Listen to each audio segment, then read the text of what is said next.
ಓಂ ಶಾಂತಿ. ನಿಮ್ಗೆ ನಿಮ್ಮನ್ನು ಯಾರು ಇಷ್ಟಪಡ್ತಾರೋ ಒಳ್ಳೆಯವರು ಒಳ್ಳೆಯವ್ರಿಗೆ ಯಾವಾಗಲೂ ಒಳ್ಳೆಯದಾಗಲಿವ್ರೆ. ಇವರೇ ಹಲ್ಲುಗಳು ಇಲ್ಲದವರು ಮಂತ್ರ ಪಠನೆ ಮಾಡ್ಬೋದ? ಹಲ್ಲುಗಳು ಇಲ್ಲದವರು ಹಲ್ಲು ಉದುರಾಗಿರುತ್ತಲ್ಲಪ್ಪ, ಅವರು ಮಂತ್ರ ಪಠನೆ ಮಾಡ್ಬೋದಾ? ಹಲ್ಲುಗಳು ಇಲ್ಲದವರು ಮಂತ್ರ ಪಠನೆ ಮಾಡ್ಬೋದಾ? ಈ ರೀತಿ ಒಬ್ಬರು ನನಗೆ ಕಾಮೆಂಟ್ ಬಾಕ್ಸಲ್ಲಿ ಕ್ವಶನ್ ಕೇಳಿದ್ದಾರೆ. ಅವ್ರು ಕೇಳಿರೋದು ಗುಡ್ ಕ್ವಶನ್. ಯಾಕಂದರೆ ಯೂಟ್ಯೂಬ್ಗಳಲ್ಲಿ, ಫೇಸ್ಬುಕ್ಕಲ್ಲಿ, ಇನ್ಸ್ಟಾಗ್ರಾಮಲ್ಲಿ ಅಥವಾ ಯಾವುದೇ ಸೋಷಿಯಲ್ ಮೀಡಿಯಾ ಅಥವಾ ಚಾನಲ್ಗಳಲ್ಲಿ ಇದ್ರ ಬಗ್ಗೆ ಮಾಹಿತಿ ಕೊಟ್ಟಿದ್ದಾರೋ ಇಲ್ವೋ ನನಗೆ ಗೊತ್ತಿಲ್ಲ. ನನಗೆ ಗೊತ್ತಿರೋ ಹಾಗೆ ಮಾಹಿತಿ ಕೊಟ್ಟಿರಲ್ಲ. ಆದರೆ ಇದು ಹಳೆಯ ಕಾಲದ ಒಂದು ಮಾಹಿತಿ. ಪುರಾಣಗಳಲ್ಲಿ ಬರುತ್ತೆ. ತುಂಬ ಸನಾತನ ಹಳೆಯ ಕಾಲದ ಋಷಿಮುನಿಗಳು, ಮಂತ್ರವಾದಿಗಳು, ಗುರುಗಳು, ಸಿದ್ಧರು ಅವರ ವಿಚಾರಗಳಲ್ಲಿ, ಅವರ ತಪಸ್ಸಾಧನೆ ವಿಚಾರಗಳಲ್ಲಿ, ಅವರು ಏನು ತಪಸ್ಸಾಧನೆ ಮಾಡ್ತಿದ್ರು, ಅವರ ವಿಚಾರಧಾರೆ ಏನಿತ್ತು, ಯಾವ ರೀತಿ ತಪಸ್ಸಾಧನೆಗೆ ಕೂತ್ಕೋಬೇಕು, ಯಾವ ಮುಹೂರ್ತದಲ್ಲಿ ಕೂತ್ಕೋಬೇಕು, ಭಾನುವಾರನ, ಶನಿವಾರನ, ಗ್ರಹಣ ದಿನನ, ಅಮಾವಾಸ್ಯೆ ದಿನ, ಪೌರ್ಣಮ ದಿನನ, ಇದೆಲ್ಲ ಸಾಮಾನ್ಯವಾಗಿ ಎಲ್ಲರಿಗೂ ಗೊತ್ತಿರುತ್ತೆ. ಆದರೆ ಹಲ್ಲುಗಳು ಉದುರೋಗಿದ್ದರೆ ಅವರು ಮಂತ್ರ ಪಠನೆ ಮಾಡ್ಬೋದಾ? ಈ ವಿಚಾರ ಎಲ್ಲಿ ಕೇಳಿದ್ದೀರ ನೀವು? ನನಗೆ ಗೊತ್ತಿರೋಗೆ ಈ ಮಾಹಿತಿ ಭಾಳ ಕಡಿಮೆ ಇರುತ್ತೆ. ಆದರೆ ಒಬ್ಬರು ಪ್ರಶ್ನೆ ಕೇಳಿದ್ದಾರೆ, ನೀವು ನೋಡ್ಬೋದು, ಸ್ಕ್ರೀನಲ್ಲಿ ನೋಡ್ಬೋದು ನೀವು. ಅವ್ರ ಹೆಸರು ಮರ್ತೋಗಿದ್ದೀನಿ, ಅವ್ರ ಹೆಸರು ನೋಡಿ ಕಾಮೆಂಟ್ ಬಾಕ್ಸಲ್ಲಿ ಬರೆದಿದ್ದಾರೆ. Good question. ಯಾಕಂದರೆ ಈ ರೀತಿ ಹಳೆಯದೆಲ್ಲ ತಿಳ್ಕೊಬೇಕು, ಯಾವಾಗಲೂ ಮಾಹಿತಿ ತಿಳ್ಕೊ. ಇದು ಭಾರಿ ಇಂಪಾರ್ಟೆಂಟ್ ಕೂಡ ಹೌದು. ಹೇಳ್ತೀನಿ ಹೇಗೆ ಅಂತ. ಈ ವಿಡಿಯೋನ ನೀವು ಕೊನೆಯವರೆಗೂ ನೋಡಿರಿ. ಹಲ್ಲುಗಳು ಉದುರೋಗ್ಬಿಟ್ರೆ ಮಂತ್ರ ಪಠನೆ ಅವ್ರು ಮಾಡ್ಬೋದಾ, ಮಂತ್ರ ಸಿದ್ಧಿ ಮಾಡ್ಕೊಳಕ್ಕೆ ಆಗುತ್ತಾ ಇಲ್ವಾ ಅನ್ನೋದು ಇದು ಭಾಳ ಮುಖ್ಯವಾದದ್ದೇ. ಯಾಕೆ ಅಂತ ನಾನು ಹೇಳ್ತೀನಿ ಲಾಸ್ಟ್ವರೆಗೂ ವಿಡಿಯೋ ನೋಡಿರಿ, ಅವಾಗ ಅರ್ಥ ಆಗುತ್ತೆ. ಅದಕ್ಕೆ ಮೊದಲು ನಾನು ಕೆಲವು ವಿಚಾರಗಳನ್ನು ಇಲ್ಲಿ ಹೇಳ್ಬಿಡ್ತೀನಿ, ಹಲ್ಲುಗಳಿಗೆ ಸಂಬಂಧಪಟ್ಟಿದ್ದು. ಮೊದಲನೇದಾಗಿ ನಾವು ಶರೀರ ಹೆಂಗೆ ರಚನೆ ಆಗಿದೆ, ಯಾವ ರೀತಿ ರಚನೆ ಆಗಿದೆ ಅನ್ನೋದು ತಿಳ್ಕೊಬೇಕು. ಹಾಗೆ ಮಂತ್ರಗಳು ನಾವು ಪಠನೆ ಮಾಡಿದಾಗ ಬೀಜಾಕ್ಷರ ಮಂತ್ರಗಳು ಅಂದರೆ ಏಕಾಕ್ಷರ ಅಥವಾ ಪಂಚಾಕ್ಷರ ಅಥವಾ ಅಷ್ಟಾಕ್ಷರ, ಈ ರೀತಿ ಬೇರೆ ಬೇರೆ ಮಂತ್ರಗಳು ಬರುತ್ತೆ.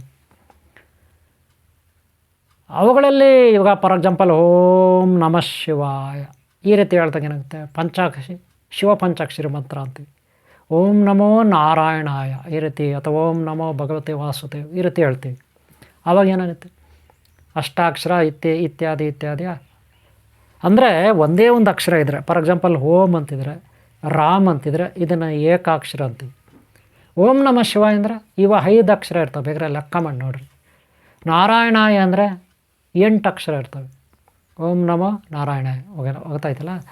ಹೀಗೆ ಒಂದೊಂದು ಈಗ ಗಣಪತಿ, ಓಂ ಗಂ ಗಣಪತಿ ಅಂದರೆ ಅಲ್ಲಿ ಎಷ್ಟು ಅಕ್ಷರ ಇರ್ತವೆ ಲೆಕ್ಕ ಮಾಡ್ಕೋಬೇಕು. ಈಗ ನಿಮ್ಮದೇ ಒಂದು ಹೆಸರು ಇರುತ್ತೆ. ನಿಮ್ಮ ಹೆಸರಲ್ಲಿ ಎಷ್ಟು ಅಕ್ಷರ ಇದೆ, 1 2 3 4 ಅಂತ ಲೆಕ್ಕ ಮಾಡ್ಕೊಳ್ಳಿ. ಅಂದರೆ ಅಷ್ಟಕ್ಷರದ ಮಂತ್ರ ಅಂತ. ನಿಮ್ಮ ಹೆಸರು ಕೂಡ ಒಂದು ಮಂತ್ರನೇ. ನೀವು ಚಂದ್ರನೋ, ಸೂರ್ಯನೋ, ರಾಮಪ್ಪನೋ, ತಿಮ್ಮಪ್ಪನೋ, ರಂಗಪ್ಪನೋ, ರಂಗನಾಥನೋ, ನಾರಾಯಣ ಸ್ವಾಮಿನೋ, ಚಂದ್ರಶೇಖರ, ಸೋಮಶೇಖರ, ಶ್ರೀಧರೋ, ಶ್ರೀನಾಥ, ಸುದರ್ಶನ, ಶ್ರೀನಿವಾಸ, ನಾಗರಾಜ, ನಾರಾಯಣ ಸ್ವಾಮಿನೋ, ಏನೋ ಒಂದಿರುತ್ತೆ, ಸುನಿಲೋ, ರವಿನೋ ಅಲ್ವಾ, ನವೀನ್ ಕುಮಾರೋ, ಏನೋ ಒಂದಿರುತ್ತಲ್ಲಪ್ಪ. ಹಾಗೆ ಹೆಣ್ಮಕ್ಳಷ್ಟೇ, ಸುಜಾತಾನೋ, ಲಲಿತಾನೋ, ಲತಾನೋ, ಶಿಲ್ಪಾನೋ ಅಲ್ವಾ, ಕಾವ್ಯನೋ, ಕುಂಕುಮ, ಕಾವ್ಯನೋ, ಸುಕನ್ಯಾನೋ, ಏನೋ ಹೆಸರುಗಳಿರುತ್ತಲ್ವ, ಯೋಚನೆ ಮಾಡಿ. ಹಾಗೆ ಮಂಜುನಾಥನೋ, ಏನೋ ಒಂದು ಹೆಸರು ಇರಲೇಬೇಕಲ್ಲ ಎಲ್ಲರಿಗೂ.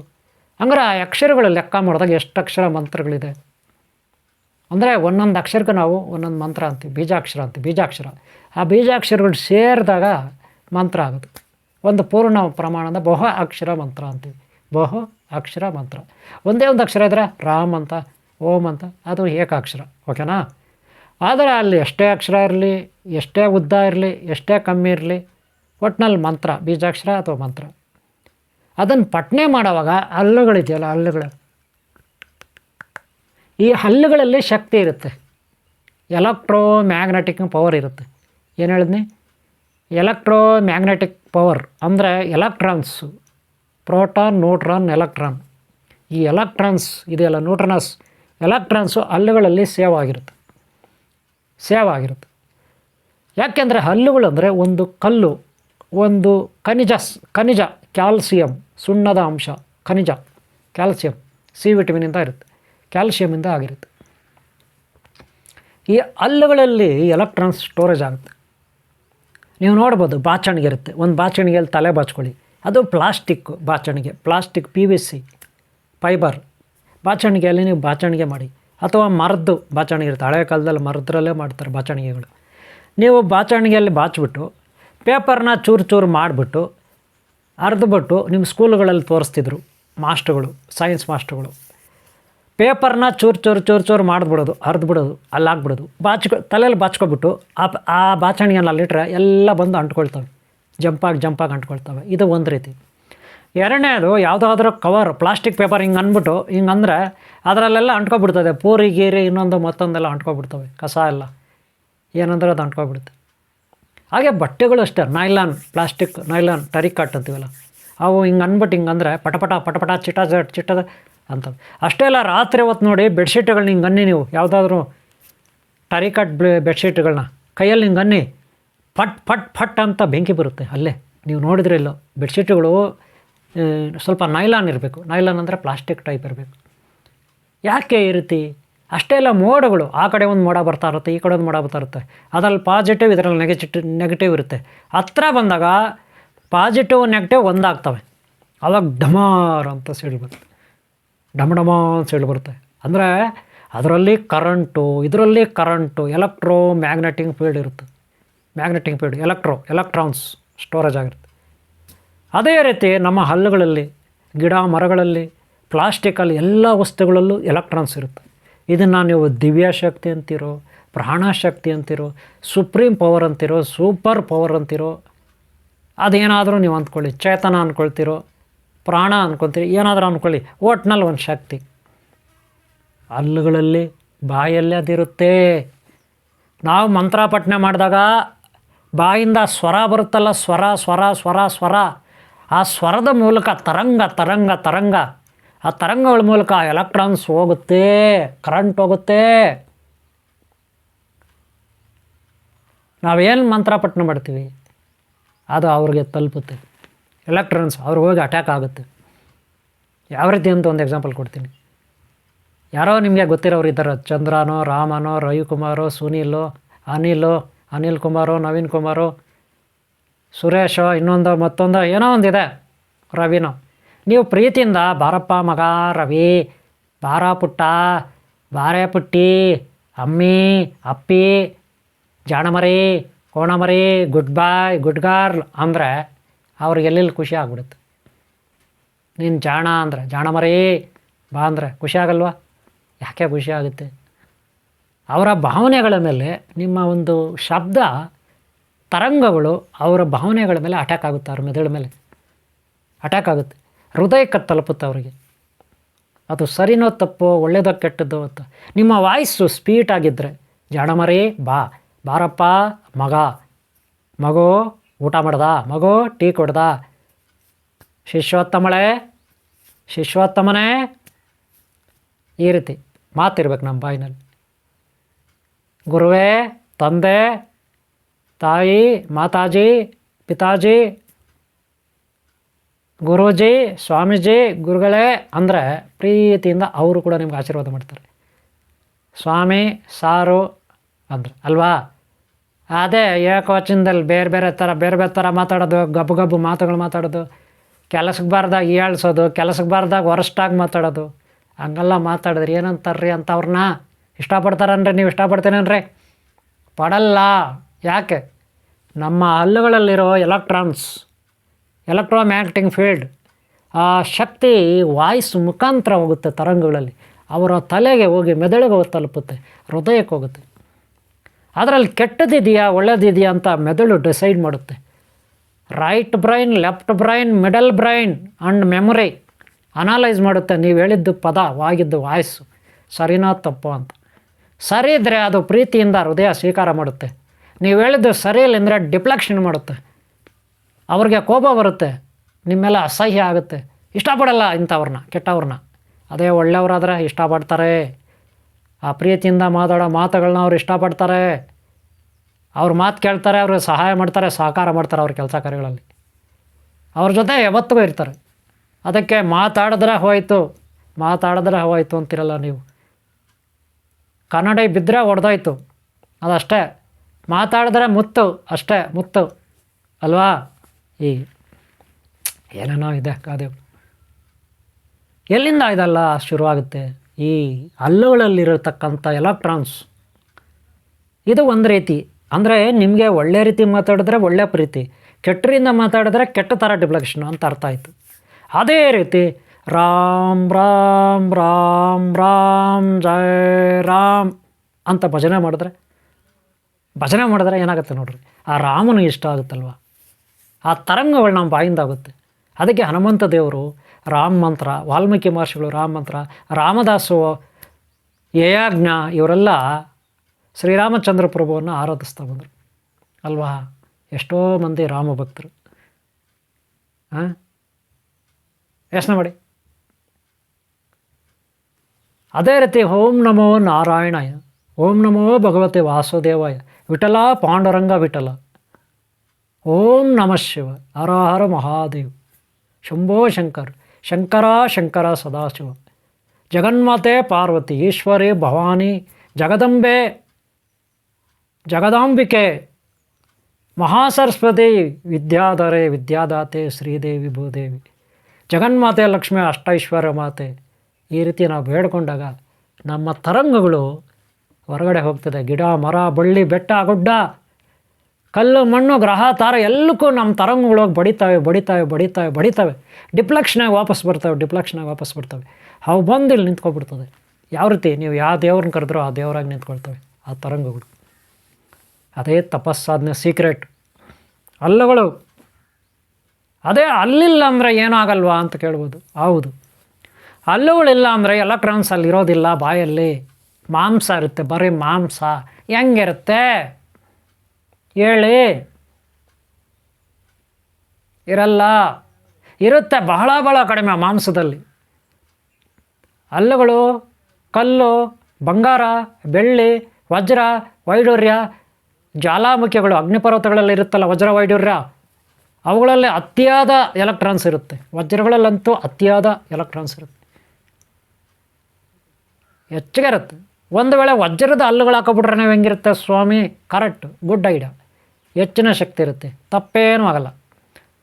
ವಜ್ರದ ಹಲ್ಲುಗಳು ಹಾಕೋಬಿಟ್ರೆ ಇನ್ನೂ ಚೆನ್ನಾಗಿ ಶಕ್ತಿ ಇರುತ್ತೆ. ಆದರೆ ಅದು ಪ್ರಕೃತಿಯಲ್ಲಿ ಎಲ್ಲೋ ತಂದು ಹಾಕ್ಕೊಳ್ತೀವಿ. ಅದೇ ಭಗವಂತ ನಮ್ಮ ಹಲ್ಲುಗಳು ಕೊಟ್ಟಿರ್ತಾನೆ, ಅದಕ್ಕೆ ಹೆಚ್ಚಿನ ಒಂದು ಎನರ್ಜಿ ಇರುತ್ತೆ. ನಾವು ಬಂಗಾರದ ಹಾಕ್ಕೊಂಡ್ರೆ ಏನು, ಬೆಳ್ಳಿದು ಹಾಕ್ಕೊಂಡ್ರೆ ಏನು, ವಜ್ರದ ಹಾಕ್ಕೊಂಡ್ರೆ ಏನು, ನಮ್ಮ ಒರ್ಜಿನಾಲಿಟಿ ಹೋಗ್ಬಿಟ್ಟಿರುತ್ತೆ ಅಷ್ಟೊತ್ತಿಗೆ ಅಲ್ವಾ. ನಮ್ಮ ಒರ್ಜಿನಲ್ ಹಲ್ಲುಗಳೇ ನಮಗೆ ಒರ್ಜಿನಾಲಿಟಿ ಅಲ್ವಾ, ಭಗವಂತ ಕೊಟ್ಟಿದ್ದ ಹಲ್ಲುಗಳು ಈ ಶರೀರಕ್ಕೆ. ಆಮೇಲೆ ಎಲ್ಲಿಂದೋ ಬಂದು ಸರ್ಜರಿ ಹಾಕ್ಕೊಂಡ್ರೆ PVC ಫೈಬರ್ದೋ ಇನ್ನೊಂದು ಮತ್ತೊಂದು, ಅದು ಅಷ್ಟು ಒರ್ಜಿನಾಲಿಟಿ ಬರೋಲ್ಲ. ಏನೋ ಇರುತ್ತೆ, ಇರಲ್ಲ ಅನ್ನಲ್ಲ.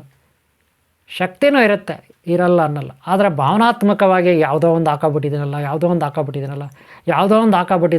ಅನಿಸ್ತಾರತ್ತೆ. ಅಂದರೆ ಈಗ ಹಲ್ಲುಗಳಿಲ್ಲ ಅಂದರೆ ಮಂತ್ರಪಠಣ ಮಾಡಬಾರ್ದಾ ಅಂತ ಅವ್ರ ಪ್ರಶ್ನೆ ಕೇಳಿರೋದು ಅಲ್ವಾ. ನೋಡಿ, ಬಾಯಿಂದ ನಾವು ಮಂತ್ರಗಳನ್ನು ಪಠಣ ಮಾಡಿದ್ರೆ ಒಂದು 15% ನಮಗೆ ನಂಬರ್ ಬರುತ್ತೆ, ಮಾರ್ಕ್ಸ್ ಬರುತ್ತೆ. ಅದೇ ಮೆತ್ತಗೆ ಹೇಳ್ಕೊಂಡ್ರೆ ಓಂ ನಮಃ ಶಿವಾಯ, ಓಂ ನಮಃ ಶಿವಾಯ, ಓಂ ನಮಃ ಶಿವಾಯ, ಜೈ ಶ್ರೀರಾಮ್, ಜೈ ಶ್ರೀರಾಮ್, ಜೈ ಶ್ರೀರಾಮ್, ಜೈ ಶ್ರೀರಾಮ್ ಅಂದರೆ ನಮಗೆ ಮಾತ್ರ ನಮ್ಗೆ ಕೇಳ್ಕೊಳ್ಳೋಷ್ಟು ಹೇಳ್ಕೊಂಡ್ರೆ ಅದಕ್ಕಿನ್ನೂ ಹೆಚ್ಚಿನ ಶಕ್ತಿ ಇರುತ್ತೆ. ಅಂದರೆ ಹಲ್ಲುಗಳಲ್ಲಿ ಬಂತಲ್ಲ ಎಲೆಕ್ಟ್ರಾನ್ಸು, ಆಚೆ ಕಡೆ ಹೋಯ್ತಲ್ಲ, ಅದಕ್ಕಿಂತ ಶಕ್ತಿ ನೀವು ಮೆತ್ತಗೆ ಹೇಳ್ಕೊಳ್ತೀರಲ್ಲ ಅದಕ್ಕಿರುತ್ತೆ.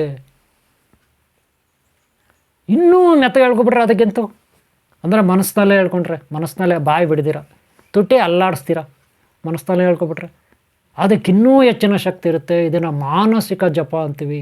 ಏನಂತೆ? ಮನಸ್ಸಿನಲ್ಲೇ ಧ್ಯಾನ ಮಾಡಿ ಜಪ ಮಾಡಿಕೊಂಡ್ರೆ ಮಾನಸಿಕ ಜಪ ಅಂತೀವಿ. ಇದಕ್ಕೆ ಹೆಚ್ಚಿನ ಶಕ್ತಿ ಇರುತ್ತೆ, ಹೆಚ್ಚಿನ ಶಕ್ತಿ ಇರುತ್ತೆ. ಏಕಾಗ್ರತೆ ಇರಬೇಕೇನಂದರೆ ಹೆಚ್ಚಿನ ಶಕ್ತಿ ಇರುತ್ತೆ. ಮುಂದುಗಡೆ ಒಂದು ವಿಗ್ರಹ ಇರುತ್ತೆ, ಮುಂದುಗಡೆ ಒಂದು ಫೋಟೋ ಇರುತ್ತೆ, ಜೋರಾಗಿ ಹೇಳ್ಕೊತೀವಿ, ಅದಕ್ಕೆ ಕಡಿಮೆ ಮಾರ್ಕ್ಸ್ ಬರುತ್ತೆ. ಅಲ್ಲಗಳಿಂದ ಶಕ್ತಿ ಹೋದ್ರೂ ಕೂಡ, ಎಲೆಕ್ಟ್ರಾನ್ಸ್ ಹೋದ್ರೂ ಕೂಡ ಕಡಿಮೆ ಮಾರ್ಕ್ಸ್ ಬರುತ್ತೆ. ಅದೇ ಬಾಯಿ ಮುಚ್ಚಿಕೊಂಡು ಮಾನಸಿಕ ಜಪ ಮಾಡಿದ್ರೆ ಅದಕ್ಕೆ ಹೆಚ್ಚಿನ ನಂಬರ್ ಬರುತ್ತೆ, ಹೆಚ್ಚಿನ ಮಾರ್ಕ್ಸ್ ಬರುತ್ತೆ, ಹೆಚ್ಚಿನ ಶಕ್ತಿ ಇರುತ್ತೆ. ನಿಮ್ಗೆ ಗೊತ್ತಾ ಅದು ಸೀಕ್ರೆಟು? ಆದರೆ ಇದಕ್ಕೆ ಏಕಾಗ್ರತೆ ಬೇಕು. ನಮ್ಮ ಮನಸ್ಸು ಆ ಕಡೆ ಹೋಗಬಾರ್ದು. ಏಕಾಗ್ರತೆಯಿಂದ ಮನಸ್ಸಿನಲ್ಲೇ ಆ ಶಿವನನ್ನು, ನಾರಾಯಣನನ್ನು, ಶ್ರೀರಾಮಚಂದ್ರಪ್ಪವನ್ನು, ಪ್ರಭುವನ್ನು, ಆದಿಶಕ್ತಿ ಪರಾಶಕ್ತಿಯನ್ನು ನೀವು ಧ್ಯಾನ ಮಾಡಬೇಕು. ಮನಸ್ಸನ್ನು ಆ ಕಡೆ ಬಿಡ್ದಿರ ಅವ್ರನ್ನೇ ಮನಸ್ಸಿನಲ್ಲಿ ಅವ್ರದ್ದೇ ರೂಪನ ಧ್ಯಾನ ಮಾಡ್ಕೊಳ್ಬೇಕು. ಅವಾಗ ಹೆಚ್ಚಿನ ಶಕ್ತಿ ಇರುತ್ತೆ. ಆವಾಗ ಹಲ್ಲುಗಳ ಅವಶ್ಯಕತೆ ನಮಗಿಲ್ಲ. ಹಲ್ಲುಗಳು ಇಲ್ಲದೇ ಆದರೂ ಪರವಾಗಿಲ್ಲ, ಯಾಕಂದರೆ ಬಾಯಿ ಬಿಡಲ್ಲಲ್ಲ, ನಾವು ಮನಸ್ಸಿನಲ್ಲ ಧ್ಯಾನ ಬಿಡೋದಲ್ವ ಅಲ್ವಾ? ಅದಕ್ಕೆ ಹೆಚ್ಚಿನ ಶಕ್ತಿ. ಅದಕ್ಕೆ ನೀವು ಬಸ್ಸುಗಳಲ್ಲಿ ಹೋಗೋವಾಗ ಫ್ರೀ ಆಗಿರ್ತೀರ, ಧ್ಯಾನ ಮಾಡ್ಕೊಂಡು ಹೋಗಿ, ಕಣ್ಣು ಮುಚ್ಚಿ ಬಾಯಿ ಮುಚ್ಕೊಂಡು, ಏನು ಹೇಳ್ಕೋಬೇಕಾಗಿಲ್ಲ. ಆಫೀಸ್ನಲ್ಲಿ ಫ್ರೀ ಇರೋವಾಗ ಅಲ್ಲೇ ಧ್ಯಾನ ಮಾಡ್ಕೊಳ್ಳಿ. ಎಲ್ಲೋ ಹೊಲದಲ್ಲಿ, ಗದ್ದೆನಲ್ಲಿ, ತೋಟದ ಹತ್ರ ಫ್ರೀ ಇರೋವಾಗ ಕೂತ್ಕೊಳ್ಳಿ, ಎಲ್ಲೋ ಒಂದು ಮರದ ಕೆಳಗೆ ಒಂದು 2 ನಿಮಿಷ ಧ್ಯಾನ ಮಾಡ್ಕೊಳ್ಳಿ. ಬಾಯಿ ಬಿಟ್ಟು ಹೇಳ್ಕೋಬೇಕಾಗಿಲ್ಲ. ನಿಮ್ಮ ಮಂತ್ರ ನೀವೇನೂ ಓದಿರಬೇಕಾಗಿಲ್ಲ. ಓದೋದು ಬರದೇ ಇದ್ರೂ ಪರವಾಗಿಲ್ಲ. ನೀವು ಓದೋದು ಬರದೇ ಇದ್ರೂ ಪರವಾಗಿಲ್ಲ. ಕಣ್ಣು ಮುಚ್ಕೊಂಡು ಧ್ಯಾನ ಮಾಡ್ಕೊಳ್ಳಿ, ಹೆಚ್ಚಿನ ಶಕ್ತಿ ಇದೆ ಅದಕ್ಕೆ. ನಿಮ್ಮ 3ನೇ ಕಣ್ಣಿಂದ ಹೋಗುತ್ತೆ ಶಕ್ತಿ. 3ನೇ ಕಣ್ಣಿಂದ, ತ್ರಿನೇತ್ರದಿಂದ ಹೋಗುತ್ತೆ ಆಚೆ ಕಡೆಗೆ ಶಕ್ತಿ. ಅದಕ್ಕೆ ಹೆಚ್ಚಿನ ಪವರ್ ಇರ್ತದೆ. ಬಾಯಿಂದ ಹೋಗ್ತದಲ್ಲ, ಅದಕ್ಕಿಂತ ಹೆಚ್ಚಾಗಿ ಅದಕ್ಕಿರುತ್ತೆ. ಟೆಲಿಪತಿ, ಇಲ್ಲಿಂದ ಇನ್ನೊಂದು ಕಡೆಗೆ ಮೆಸೇಜ್ ಮಾಡ್ಬೋದು ನಾವು. ಇಲ್ಲಿಂದ ಅಷ್ಟು ಶಕ್ತಿ ಇರ್ತೈತೆ. ಅಲ್ಲಿಂದನೂ ಎಲೆಕ್ಟ್ರಾನ್ಸ್ ಹೋಗುತ್ತೆ. ಇದನ್ನು ರುದ್ರನೇತ್ರ ಅಂತೀವಿ. ತ್ರಿನೇತ್ರ, ರುದ್ರನೇತ್ರ, 3ನೇ ಕಣ್ಣು ಅಂತೀವಿ. ಇದನ್ನು ಬಯೋ ಎನರ್ಜಿ, ಬಯೋಕೆಮಿಸ್ಟ್ರಿ, ಬಯೋಟೆಕ್ನಲ್ಲಿ ಇದರಲ್ಲಿ ಬರ್ತಕ್ಕಂಥದ್ದು. ಗೊತ್ತಾಯ್ತಲ್ಲ? ಎಲ್ಲಿಗೆ ಬೇಕಾದ್ರೂ ನಾವು ಇದನ್ನ ಮೆಸೇಜ್ ಮಾಡ್ಬೋದು. ಯಾವ ಲೋಕಕ್ಕೆ ಬೇಕಾದ್ರೂ ವಿತಿನ್ ಎಷ್ಟೋ ಕಡಿಮೆ ಸಮಯದಲ್ಲಿ. ಈಗ ಅರ್ಥ ಆಯ್ತಲ್ಲ? ಇದು ಹಲ್ಲುಗಳ ಬಗ್ಗೆ ಪಾಠ ಮಾಡಿದ್ದೀನಿ. ಹಲ್ಲುಗಳ ಬಗ್ಗೆ, ಹಲ್ಲುಗಳಿಲ್ಲ ಅಂದರೂ ಕೂಡ ನೀವು ಧ್ಯಾನ ಮಾಡ್ಬೋದು, ಇನ್ನೂ ಹೆಚ್ಚಿನ ಶಕ್ತಿ ಇರುತ್ತೆ. ಒಂದು ವೇಳೆ ಹಲ್ಲುಗಳು ಉದುರೋಗ್ಬಿಟ್ರೆ ಈ ಮಂತ್ರವಾದಿಗಳು ಹೆಂಗಪ್ಪ ಅಂದರೆ, ನೋಡ್ರಿ, ದೈವಿ ಶಕ್ತಿಗೆ ನೀವು ಮನಸ್ಸಿನಲ್ಲೇ ಮಂತ್ರ ಆಗಿರೋ ನಡೀತದೆ. ಶುದ್ಧ ಶಕ್ತಿಗಳಿಗೆ ಹಾಗಲ್ಲ.